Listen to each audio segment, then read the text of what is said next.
A.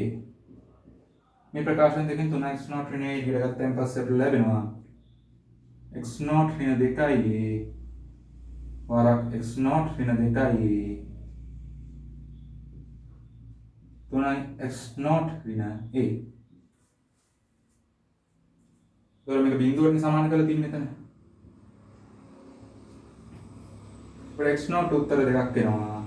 x0 සමානයි 2a x0 සමානයි a බෙදීම 3. අපි දැන්ටමත් දන්නවා x0 සමානයි 2a වලදී මේක ඡේදනය වෙන බව. ඉතින් අනිත් q වලගේ q ලක්ෂ x කණ්ඩායමකේ තමයි a බෙදීම 3. q ලක්ෂය y කණ්ඩායමකේ අපි ගන්න අපි ආදේශ කරනවා x0 වලගේ කලින් ප්‍රකාශනයේ මම එක මැකුවා. මේකට ආදේශ කරමු x0 a බෙදීම 3 කියලා ලැබුණා. ඒක තියාගෙන මම ඊටු ටික කරනවා.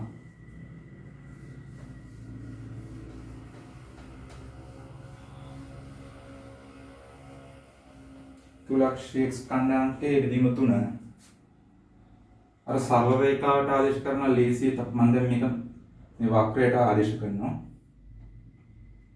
3 ay not වර්ග සමානයි a වර්ග බෙදීම 9 a බෙදීම 3 ධන a දෙපැත්තම 9 ගුණ 27යි a y not වර්ග සමානයි a ඝනය බෙදීම 3 ධන a ඝනය.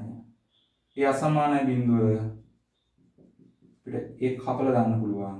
මේක වර්ගයක් වෙනවා. ඒක කැපිලා යනවා. 27යි y not වර්ග සමාන වෙනවා 4යි a වර්ග බෙදීම 3.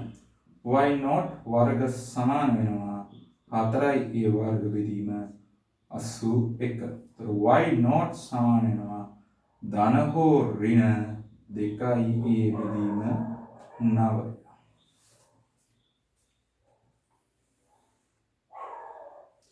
y not ධන අගයකුත් වෙනවා ඍණ අගයකුත් වෙනවා.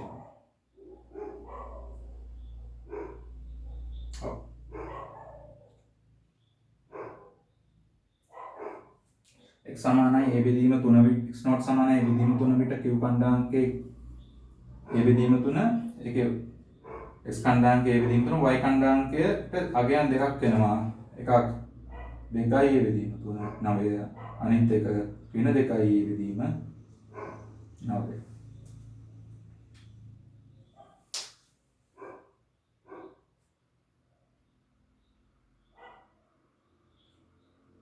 දැන් අපි බලන්න ඕනේ මේ කාණ්ඩාංක දෙක. ඒකට අපිට කාණ්ඩාංක දෙකක් ලියන්න පුළුවන්. a බෙදීම 3කම 2යි a බෙදීම 9. a බෙදීම 3කම න 2යි a බෙදීම 9.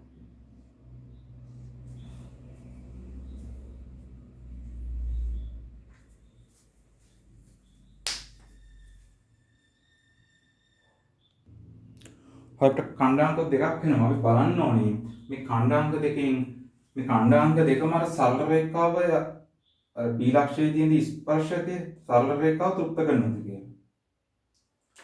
අපි මෙන්න මේ කණ්ඩාංකය 1 කියලා ගමු. මේක 2.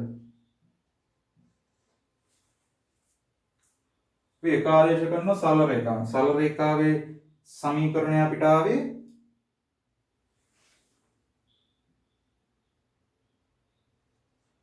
සරල රේඛාවේ සමීකරණය ආවේ මම එක මැකුවා රහදලා බලන්න ඕනේ.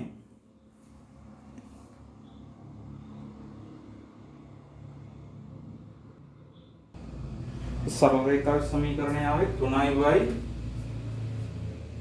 ඍණ 4x ධන 2y සමාන බිඳුව. මේක ආදේශ කරලා බලන්න පළවෙනි කණ්ඩායමකේ. පළවෙනි කණ්ඩායමකේ ආදේශ කරලා පස්සේ y එනවා 2 බෙදීම 2යි බෙදීම 9 ඍණ 4යි a බෙදීම 3 ධන 2යි මේක අසමානයි පැහැදිලි මේක අසමානයි බිඳුව. ඒ කියන්නේ මේ පළවෙනි කණ්ඩාංකය තෘප්ත කරන්නේ වක්‍රයේ සමීකරණය විතරයි.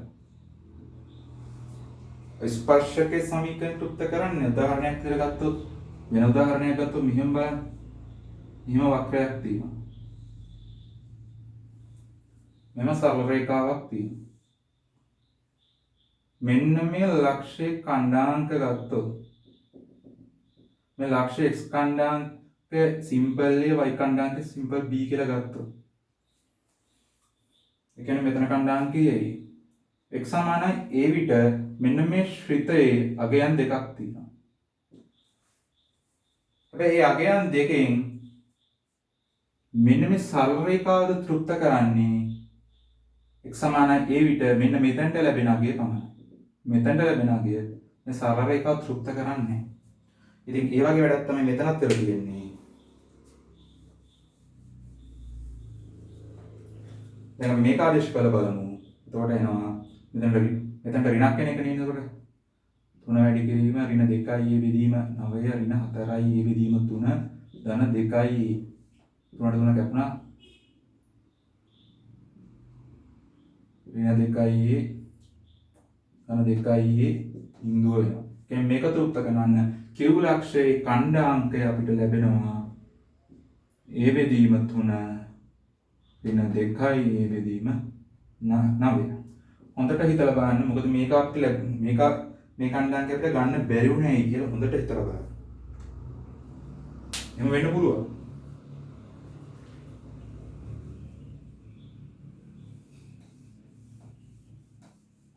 Q ලක්ෂයේ කණ්ඩායමකයේ හෙව්වා. දැන් කියනවා Q ලක්ෂයේදී මේ ස්පර්ශකය මේ ශ්‍රිතේ ප්‍රස්ථාර ලම්බකයක් වන බව පෙන්වන්නේ. Q ලක්ෂයේදී මේ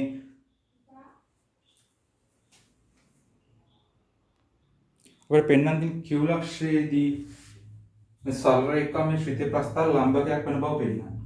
නම් අපි සරල රේඛාවේ අනුක්‍රමණය අපි ලැබුණා. අපි සරල රේඛාවේ සමීකරණය අපිට ස්පර්ශකයේ සමීකරණය 3y ඍණ 4යි x ධන 2යි ඒ සමාන බිඳුව කියලානේ. ඔව් 3y ඍණ 4යි x ධන 2යි ඒ සමාන බිඳුව කියලා. දැන් අපි ඒකේ අනුක්‍රමණය දන්නවා. අපි අනුක්‍රම අවකලනයෙන් හුවනේ. අපිට ආයෙ උත්තරේ කීයද? මේකනුත් ගන්න පුළුවන් y යුක්ත කරලා y ගේ සම්මුතිය ධන එකක් කරන් පස්සේ 4 බෙදීම 3යි. ඒකෙන් මේක කියලා ගන්න. Q ලක්ෂයේදී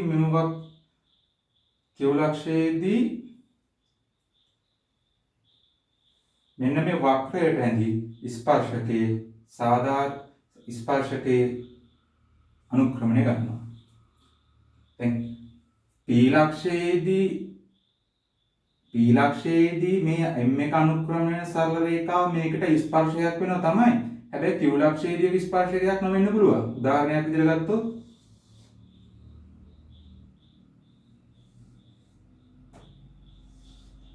මේ ප්‍රස්ථාරයක මෙතනදී ස්පර්ශකයක් ඇඳන් පස්සේ ඒක මෙතනදී ස්පර්ශකයක් වෙන්නේ නැහැ. මෙතනදී ස්පර්ශකයක් වෙන්නේ නැහැ. මෙතනදී ස්පර්ශකයක් වෙන්නේ මෙන්න මේ රේඛාව. මෙතනදී ස්පර්ශකයක් වෙන්නේ මෙන්න මේ රේඛාව. ඉතින් අපි අර ප්‍රථම ප්‍රසංගුණකේ පාවිච්චි කළ Q ලක්ෂයේදී මෙන්න මේ ශ්‍රිතේ ප්‍රස්ථාරක ස්පර්ශකයේ අනුක්‍රමණය කරනවා. y අපිට මේක අවකලනය ගත හැයි 6යි a අවිස්සල ගත්තා y dash සමානයි 3යි a 3x වර්ග ධන 2යි ax y dash සමානයි 3x වර්ග ධන 2යි ax 6යි ay. දැන් මේ කණ්ඩායම ආදේශ කරන 3x වර්ග a වර්ගය බෙදීම 3 එනවා. 2යි ax කියන්නේ a බෙදීම 3. 6යි ay කියන්නේ ඍණ 2යි a බෙදීම 9. හරි. දැන් අපි උඩයටයි දෙකම 9න් ගුණ කරන් පස්සේ එනවා 3යි a වර්ග ධන 6යි a වර්ග බෙදීම 9 කැපෙනවා ඍණ 12යි a වර්ග. මේක සමාන වෙනවා 9යි a වර්ග කැපෙනවා. ඒ අසමාන බිඳුව 9 බෙදීම ඍණ 12 ඍණ 3 බෙදීම 4. කියුලක්ෂයේදී මේ විෂිතේ ප්‍රස්ථාරයේ ස්පර්ශක අනුක්‍රම ඍණ 3 බෙදීම 4යි. ඒක අපි M2 කියලා ගන්නවා.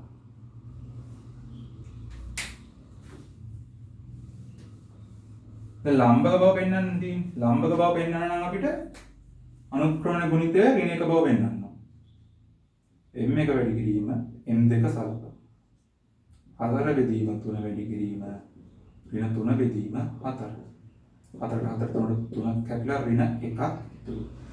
අනුක්‍රමණ ගුණිතය ඍණ 1යි. ඒ කියන්නේ P ලක්ෂයේදී ස්පර්ශකයේ Q ලක්ෂයේදී ශ්‍රිත නැවත වරක් ඡේදනය වෙනවා. හැබැයි Q ලක්ෂයේදී P ලක්ෂයේදී ස්පර්ශකයේ Q ලක්ෂයේදී ශ්‍රිතේ ස්පර්ශකයක් වෙන්න ඕනේ කියලා මේකක් නැහැ.